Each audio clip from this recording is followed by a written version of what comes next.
Title रात का रहस्यमय सफर। रात की चादर तनी हुई थी और चांदनी अपनी नर्म चांदनी से सब कुछ निखार रही थी। गांव का हर घर सो चुका था, पर एक घर ऐसा था जहां अंधेरे का हिस्सा नहीं था। ये घर था लता और उसके छोटे भाई पवन का। लता हमेशा से ही अपने भाई के साथ नई नई चीजों की खोज में लगी रहती थी, और आज की रात उनके लिए खास थी। वह रात लता और पवन के लिए अलग ही थी। चांद की रोशनी में उनके घर के पास का पुराना किला चमक रहा था। कई बार लता और पवन ने सोचा था कि किले के अंदर क्या हो सकता है, लेकिन डर और संकोच के कारण उन्होंने कभी वहां जाना नहीं सोचा था। लेकिन आज रात लता ने तय कर लिया कि वे उस किले की गहराइयों में जाकर पता लगाएंगे कि वहां क्या रहस्य छिपा है।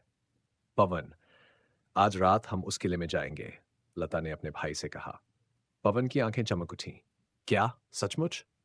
लता ने हाँ में सिर हिलाया और दोनों ने हल्के फुल्के सामान इकट्ठा किया और किले की ओर बढ़ने लगे।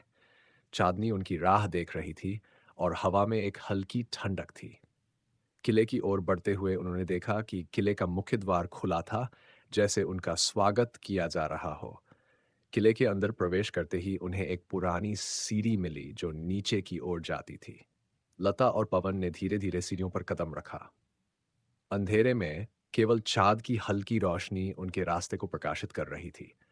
सीढ़ियों के नीचे पहुंचने पर उन्हें एक बड़ा हॉल मिला जिसमें पुरानी किताबें, धूल से भरे बक्से और कई पुराने चित्र थे। लता ने एक पुराना बक्सा खोला और उसमें एक चमकदार पुराना पेंडेंट देखा। पेंडेंट की चमक ने दोनों को मोहित कर लिया। उन्होंने पेंडेंट को ध्यान से देखा। उस पर एक अजीब से नक्षत्र बना हुआ था। लता पेंडेंट को अपनी जेब में रखा और दोनों ने किले की खोज जारी रखी। हॉल के एक कोने में एक पुराना दर्पण था। जैसे ही पवन ने दर्पण की ओर बढ़ते हुए उसे छूने की कोशिश की, अचानक से दर्पण की सतह पर एक नई छवि उभरने लगी। ये छवि एक जादुई दुनिया की थी जहां हर चीज चमकदार और रंगीन थी। लता और पवन ने दर्पण को और ध्यान से देखा और देखा कि उसमें एक दरवाजा खुल रहा था जो उस जादुई दुनिया का रास्ता था। ये क्या है? पवन ने आश्चर्य से पूछा। लता ने सोचा कि ये पेंडेंट शायद इस जादुई दुनिया का प्रवेश द्वार हो सकता है। उन्होंने पेंडेंट को दर्पण के पास ले जाकर देखा और अचानक एक चमकदार प्रकाश ने उन्हें घेर लिया। अगले ही पल वे एक नए और अद्भुत स्थान पर थे। वह जगह सचमुच जादुई थी। वहां पेड़ सुनहरे पत्तों से लदे हुए थे और आकाश में रंग बिरंगे तारे चमक रहे थे।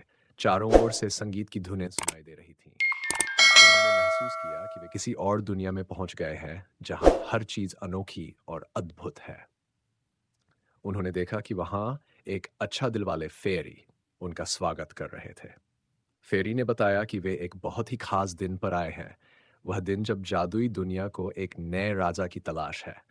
फेरी ने कहा कि सिर्फ एक ही व्यक्ति को इस दुनिया का नया राजा चुना जा सकता है, और इसके लिए उसे एक खास परीक्षा देनी होगी। लता और पवन ने मिलकर तय किया कि वे इस परीक्षा को स्वीकार करेंगे। परीक्षा में उन्हें एक जादुई पौधे को ढूंढना था जो एक विशेष पहाड़ी पर उगता था।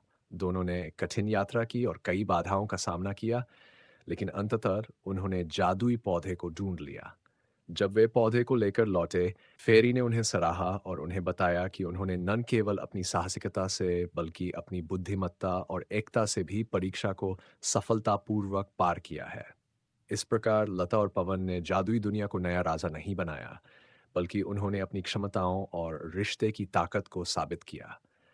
फेरी ने उन्हें धन्यवाद दिया और एक बार फिर दर्पण के माध्यम से उनके घर लौटने का रास्ता दिखाया।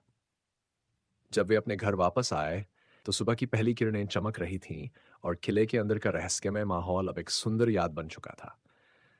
लता और पवन ने अपने इस अद्भुत सफर को हमेशा के लिए याद रखा और समझा कि साहस और विश्वास के साथ दुनिया की सबसे बड़ी बाधाओं को भी पार किया जा सकता है।